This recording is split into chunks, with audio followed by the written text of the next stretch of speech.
Chapter 4: Biological and Health Effects of Radiation. Welcome to Chapter 4. In our previous sessions, we have focused on the physics of how radiation is produced and measured. Today, we move to why of our profession, the biological effects of radiation. Understanding how radiation interacts with living tissue is the scientific foundation for every regulation you will enforce as a radiation safety officer. We protect people because radiation has the power to change the very building blocks of life, and as an RSO, your primary duty is to prevent unnecessary harm while maximizing the benefits of medical and industrial radiation. Cellular interactions, direct action. Let us look at the microscopic level. Radiation can damage a cell in two ways. The first is direct action.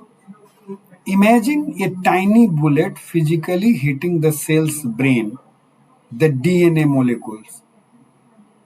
In direct action, the radiation particle crashes into the DNA strand and causes a physical break. This is most common with high LET radiation, like alpha particles.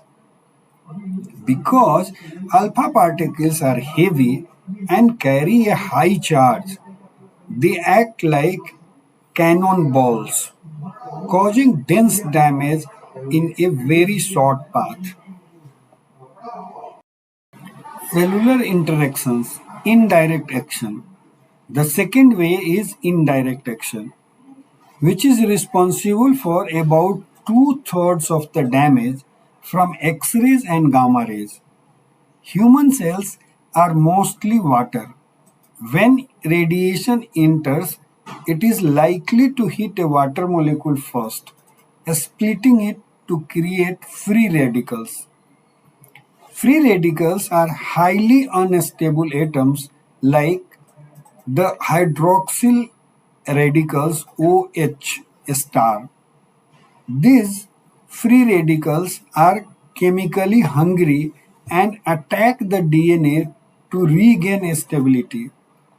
Think of radiation creating a chemical poison inside the cell that then corrodes the DNA. Outcomes of cellular damage, repair and death. When DNA is hit, three things can happen. The most common outcome is successful repair. Our bodies have amazing repair enzymes that act like microscopic surgeons to patch up the broken strands. If the damage is minor, the cell returns to normal. The second outcome is cell death. If the damage is too severe to fix, the cell simply dies. While this sounds bad, if it is only a few cells, the body replaces them easily, just like a skin healing after a small cut. Outcomes: incorrect repair, that is mutation. The third and most dangerous outcome is incorrect repair or mutation. Here, the cell survives but with a permanent error in its genetic code. These muted cells can then divide and pass that error to its children. As an RSO, these viable but mutated cells are your biggest concern, as they are the seeds that can eventually grow into cancer or lead to genetic defects in future generations. Variations in radiosensitivity. Not all cells are equally afraid of radiation. We use the law of Bergoni and Tribondio to predict this.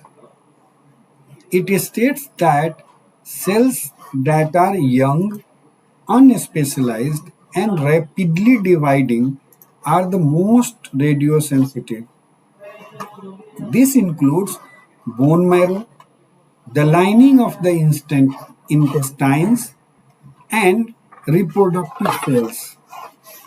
Conversely, specialized cells that do not divide, like nerve or muscle cells, are radio resistant and can tolerate much higher dosage. Stochastic effects, the chance risk. For your RSO exam, you must distinguish between two types of effects. Stochastic effects are those that happen by pure chance. Think of a lottery. The more tickets you buy, the more dose you get, the higher your chance of winning the prize. But the prize itself is cancer. Is the same whether you had one ticket or 1,000. There is no threshold. Theoretically, a single photon could cause a mutation. This is the scientific reason for the Elara principle. Deterministic effects, the threshold injury. The opposite are deterministic effects, now also called tissue reactions. This only happens after you cross a specific threshold dose. Think of boiling water.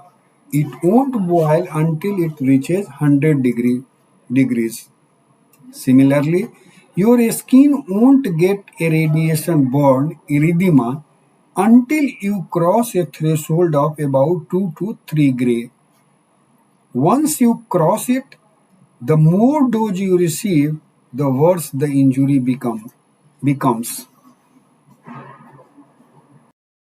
Acute versus chronic radiation dose. As an RSO, you must manage two exposure types. An acute dose is a large amount of radiation delivered in a very short time, usually during an accident.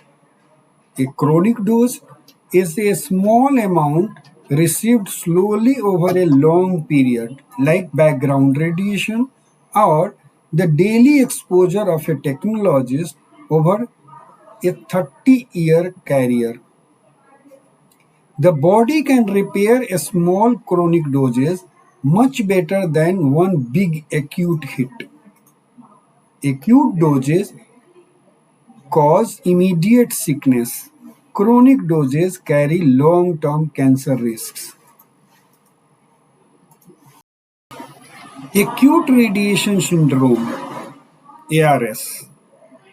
When someone receives a massive acute dose to the whole body, they develop acute radiation syndrome or ARS. It has four stages. The prodromal stage, immediate nausea. The latent stage, where the patient feels okay temporarily. The manifest illness stage, where major symptoms appear. And finally, recovery or death. The higher the dose, the faster these stages occur. ARS symptoms 0 to 300 rad. Let us look at the thresholds. 0 to 25 rad, usually no detectable clinical effects. 25 to 100 rad, still no outward sickness, but we will see a measurable drop in white blood cells and platelets. 100 to 300 rad, this is hematopoietic range. The patient will experience nausea, fatigue, and loss of appetite. Their immune system is now compromised, making infection dangerous. ARS symptoms 300 to greater than 600 rad. At higher levels, death becomes likely. 300 to 600 rad, severe bone marrow damage leading to internal bleeding and hair loss, which is called epiliation. The LD 50 by 60, a dose of about 450 rad will kill 50% of the people exposed within 60 days without medical intervention. Over 600 rad, the GI system fails. That is nausea that will lead to nausea, severe diarrhea, and at even higher doses, the central nervous system is hit, leading to death within hours or days.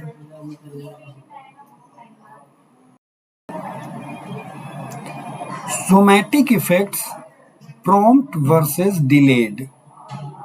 Effects that happen to the exposed person are called somatic effects. Prompt effects appear shortly after an acute dose, like the nausea and blood changes of ARS. Delayed somatic effects are sneaky and might not show up for 10 to 30 years. The most significant delayed effect is cancer.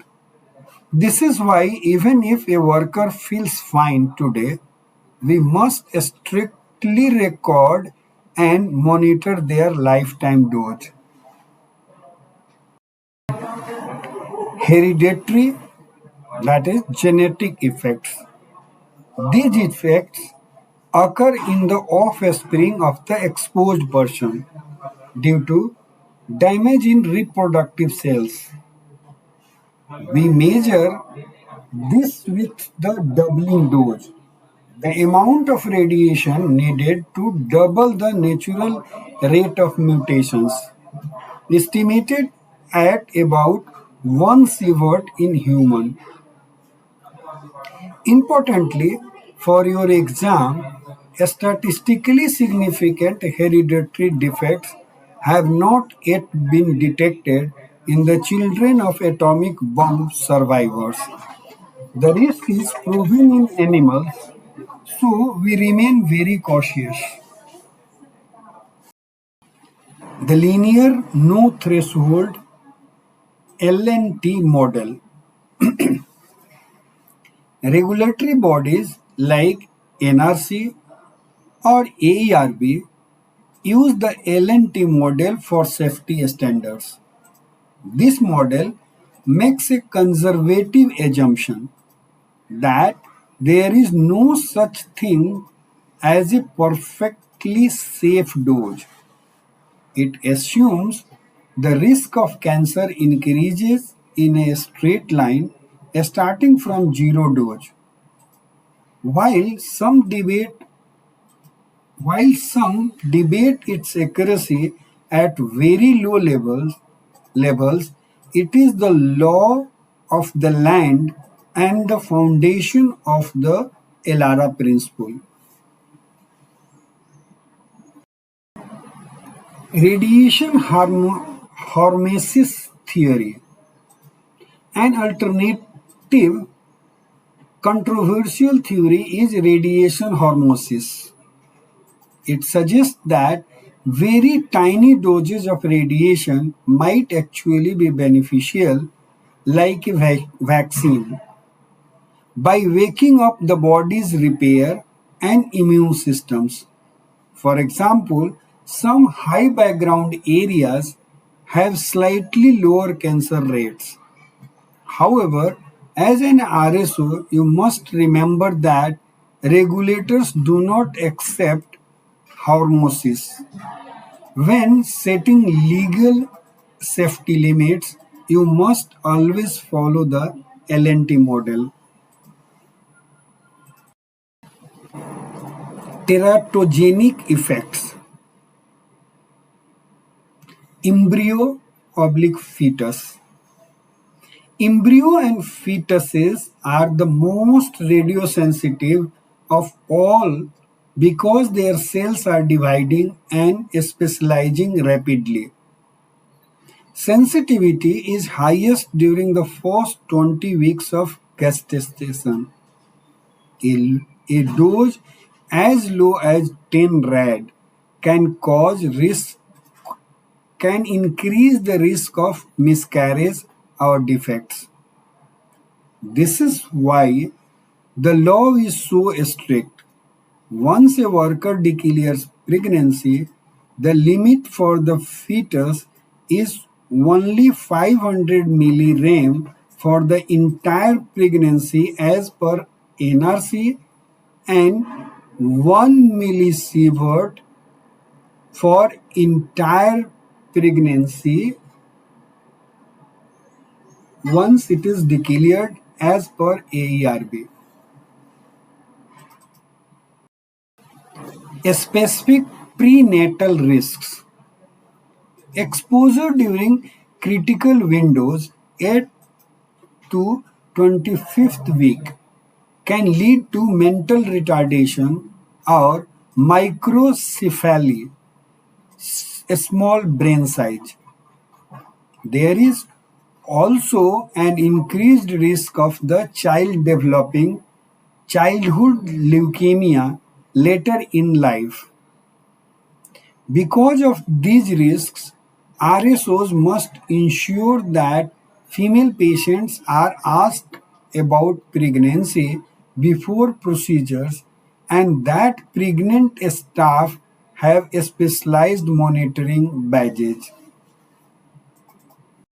RSO accountability for Chapter 4. In summary, Chapter 4 explains the why behind your safety rules. Your responsibilities as an RSO are to first monitor doses to ensure no one ever approaches the threshold for deterministic injuries like cataracts. Second, enforce ELARA to minimize the stochastic risk of cancer for every worker. Third, protect the fetus by strictly enforcing the 500 millirem limit for declared pregnancy as per NRC but not applied in India. For India, it is 1 millisievert after declaration of pregnancy to the fetus as per AERB. By mastering this science, you can explain the rules to your staff with authority and keep your workplace truly safe. Good luck with your exam.